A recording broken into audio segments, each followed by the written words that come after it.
Welcome back to the West Ham Boys. Thank you for joining me. I didn't think I was going to do another video so soon after the one that went out this morning, but here I am again. Because the transfer window can certainly give you some very interesting stories and some stories that you just got to laugh out loud at. Now, I'm going to leave you to decide which ones are interesting and which ones are the ones you're going to laugh out loud at.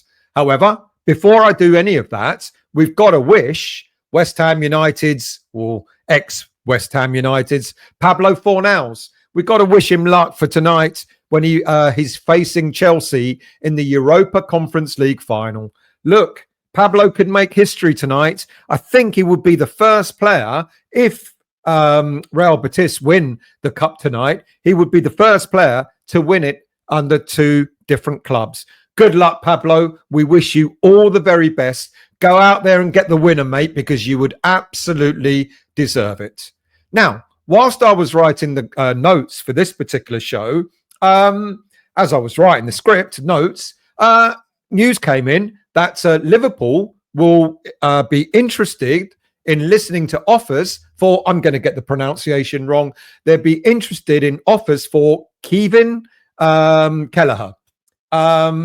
Brentford, West Ham and Leeds United have apparently expressed an interest in the goalie, and Liverpool will consider serious bids for the player. Now, I don't know what a serious bid will constitute of. I don't know what Liverpool are looking for in order to sell the goalie, but we all love Kelleher, don't we? Every team in the Premier League would love to have him in their side. So let's see if West Ham can actually put in a reasonable bid.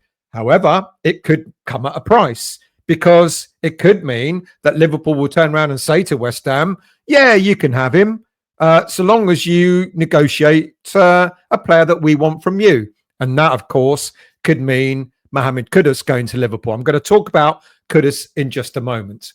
Look, if you're new to this channel, first time you're watching the West Ham Boys, or if you've watched me before but yet to become a subscriber, please consider subscribing. Costs nothing to subscribe. All the content is free. And at the end of this video, please do hit the like button, because it helps elevate the channel on YouTube's algorithms.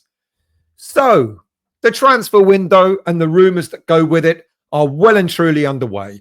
And West Ham, yet again, have the unenviable task of having to rebuild a squad that is not only the second oldest in the Premier League, but one of the most unbalanced as well. I've lost count at the number of times we have called the upcoming summer transfer window the most important in recent times. When Pellegrini first arrived at the club, that was a major rebuild. And then the first major one under Moyes was another rebuild. And then last summer under Lopetegui was yet another rebuild. And we're here again. Under Graham Potter, we need to do another rebuild. Let's hope that this is the last rebuild that we need to do. And from this point on, all we need to do is tweak the squad rather than having to replace up to a dozen players or so. Now, Potter has made it clear that he wants a younger squad and he wants a smaller squad. And he reckons that a smaller squad will engender a better harmony amongst the players. Now, do I mind a squad of, say, 20 players? Well, that all depends on whether Potter means 20 plus academy players or just 20 in total. And when you consider that 3 of those 20 players are going to be keepers, then does that actually mean only having 17 outfield players? Now, any less than that ventures into David Moyes territory, where a lack of squad depth has certainly cost us in the past. Now, when you think of the players that we have had out injured throughout the 24-25 season, all of a sudden, 17 outfield players might actually seem rather short. Jared Bowen was out for a period of time. As we know, Nicholas Fulkrug was out twice, and not to mention Crescencio Somerville, as well as Mikel Antonio being out. Now, there were periods of the season when more than one of those players were out at the same time. I would hate for us to find ourselves in a similar position next season by having a smaller squad and then all of a sudden not having a decent, strong enough team to put out because of injuries. Look, whilst I totally agree that the average age of the squad needs to be reduced without a shadow of a doubt, I also want us to have a balance in the squad and enough strength in depth not to only do well in the Premier League, but also to do well in the two domestic cup competitions. And given that almost half the Premier League teams are going to be involved in some kind of European football next season, I'm actually rather hoping that we take advantage of that and have both not only a good Premier League campaign, but as I've said, a good run in the domestic cups as well. And strength in depth will help with that. And when I say I would also like to see a balanced squad, I mean players who are actually comfortable in their roles. Now, I do not mean like the likes of Wan-Bissaka, who can clearly play a couple of roles, either out on the right-hand side or the left-hand side of defence. But I do mean, for example, seeing attacking players and midfielders who are actually happy and comfortable to play in the positions that they naturally thrive on. And one of those players, of course, is Mohammed Kudus. And when we've got to start the news, like I've already mentioned, Kelleher from Liverpool is going to be available if Liverpool get a right asking price. And like I've said, maybe Liverpool might turn around and say, sure, you can have him so long as you negotiate Mohammed Kudus coming our way. Now, earlier on Wednesday, another Premier League club have apparently expressed an interest or are considering making a bid for the Ghanaian international. And that, of course, is Newcastle United. Look, as much as I would prefer Kudus to be playing his football either at West Ham next season or in another country, I guess if he's going to go to a Premier League club, would it be more palatable that it might be Newcastle rather than Liverpool or even Arsenal? I don't know, maybe, and only slightly maybe. But Newcastle have got a number of rather decent players that perhaps we could do well, that could do well at West Ham. A bit like, you know, if we want Kelleher, maybe we've got to negotiate Kudus going the other way. And maybe if Newcastle are interested, then they've got players that we could potentially look at negotiating, bringing to the club. There is another goalie, 33-year-old Nick Pope. He's got a year left on his contract. Who wouldn't have him in their team? And there are other players, of course, like Sean Longstaff, the 27-year-old midfielder, a solid player who could also be an asset to West Ham. Again, another player at Newcastle who's only got a year left on his contract. And maybe with so much competition on the left side of Newcastle's attack, maybe someone like Harvey Barnes might be a player who could balance our team.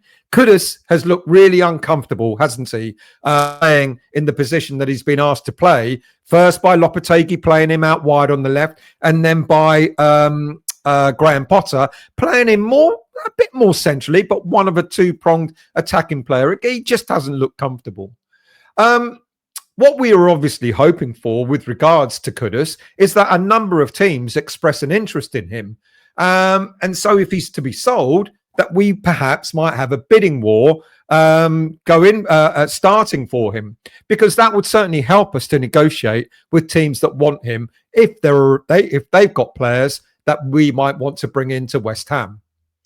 And that's kind of the case a little bit, well, bidding war-wise, for the next player that's been rumoured. Well, not rumoured, we know he's definitely leaving, and that's Nayef Aguerd.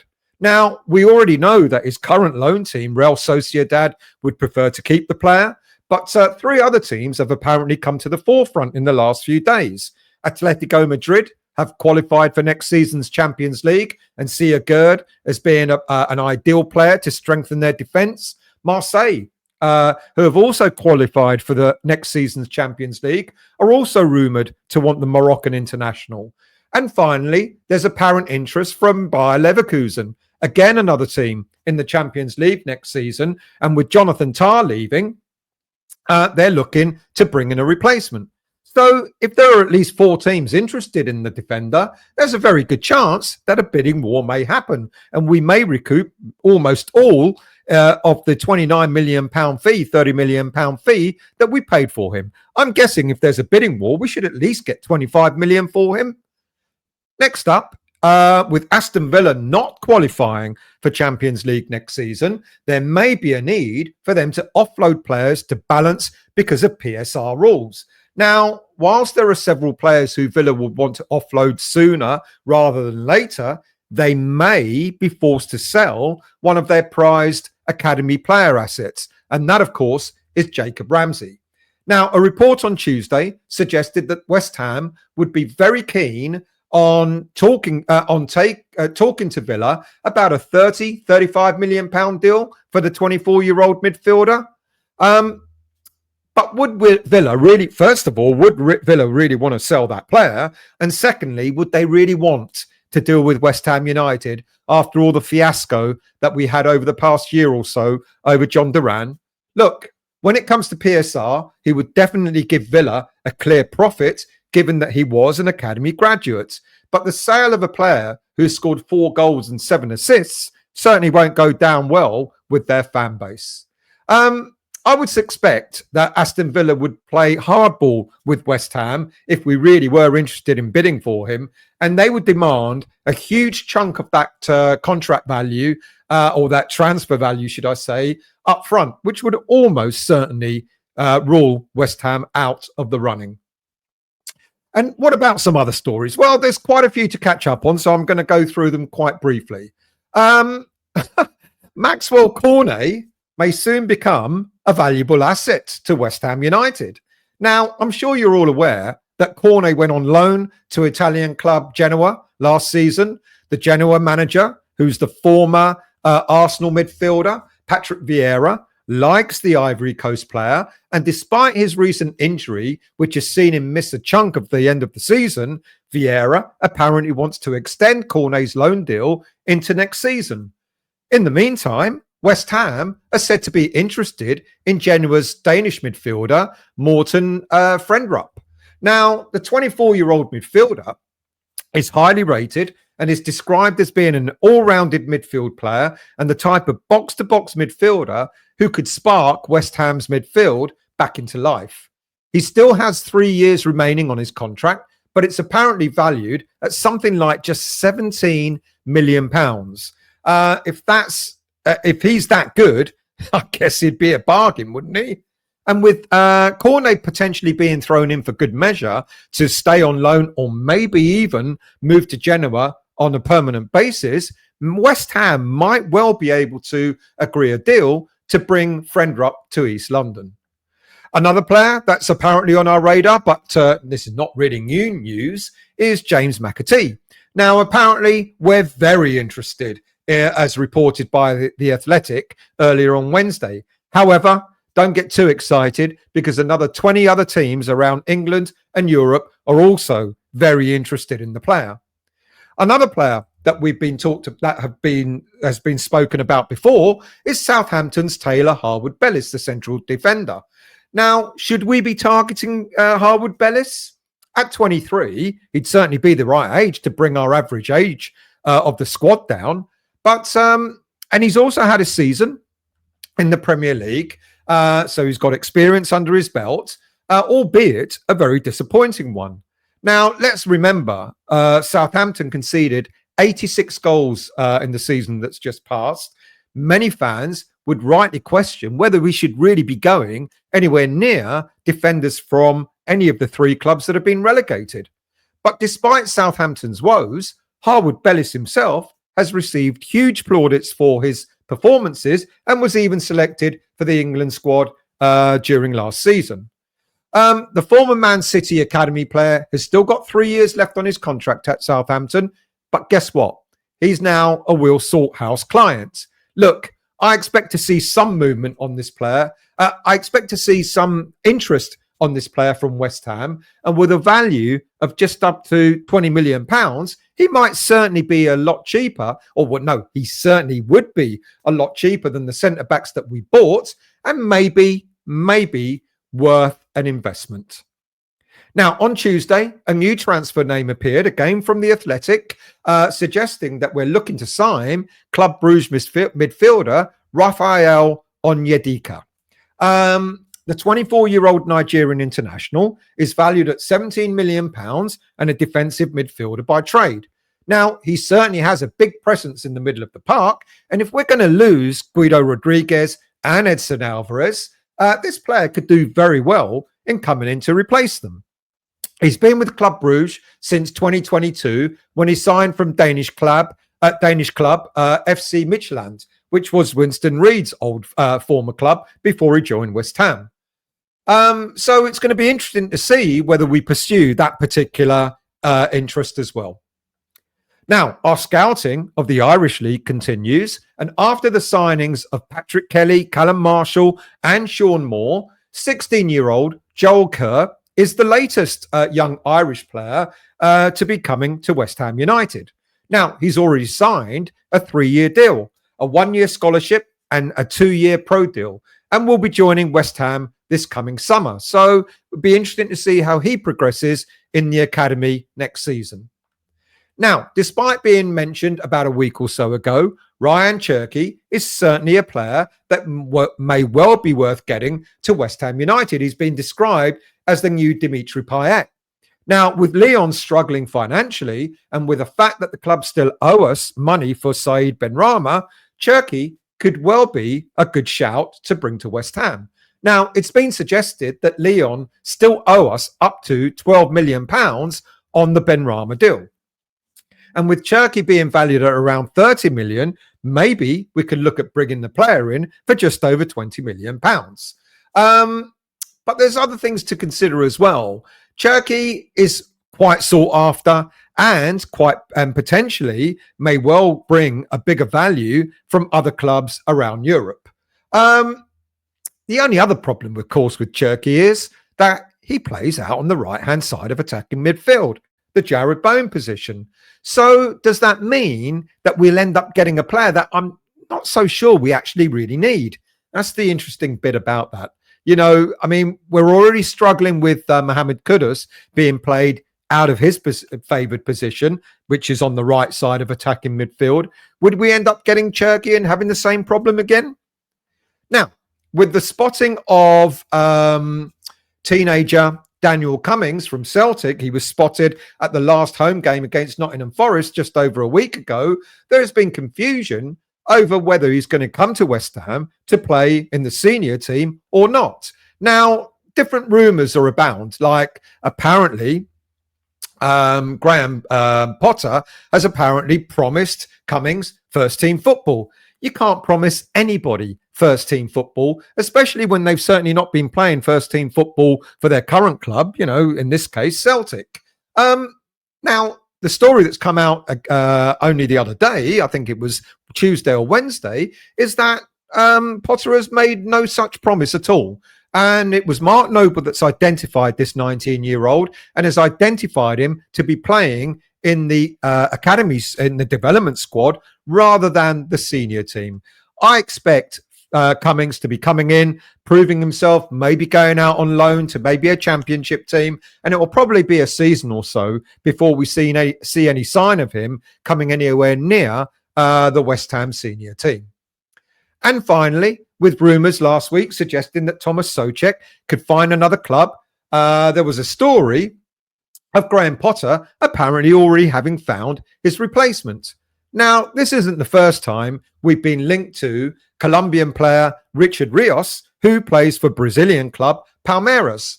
And I'm sure it's not going to be the last time that we're going to be linked to him either. First of all, I think we know that the Souček story is quite baseless. And does that mean that our interest in Rios is also baseless? I kind of think so as well. That's the roundup for now. I'm sure there's going to be plenty more coming up over the next few days, and I'll bring that to you when I can. What do you think of some of these players that we've been linked to? Would you like to see some of the players? I mean, Kelleher, even maybe the other goalie from Newcastle would certainly be a good shout. I mean, both Kelleher and I've forgotten his name, and Nick Pope are very, very decent keepers. Would it be worth selling Kudus to either Liverpool or Newcastle to bring one of their goalies in? Who knows? And other players as well. There is a lot of interest. Nayef Aguerd, the bidding war would certainly be worthwhile. Jacob Ramsey, I think that's a bit of a long shot for us, to be quite honest with you. But using Maxwel Cornet as a pawn to actually get Morten Frendrup to West Ham United from Genoa certainly sounds quite plausible as well. Tell me what you think. Leave your comments after this show. And like I said, If you're new to the channel, or if you've watched me before but yet to subscribe, please become a subscriber, and please do hit the like button at the end of the show. Thank you for watching and listening, and I'll see you all very soon.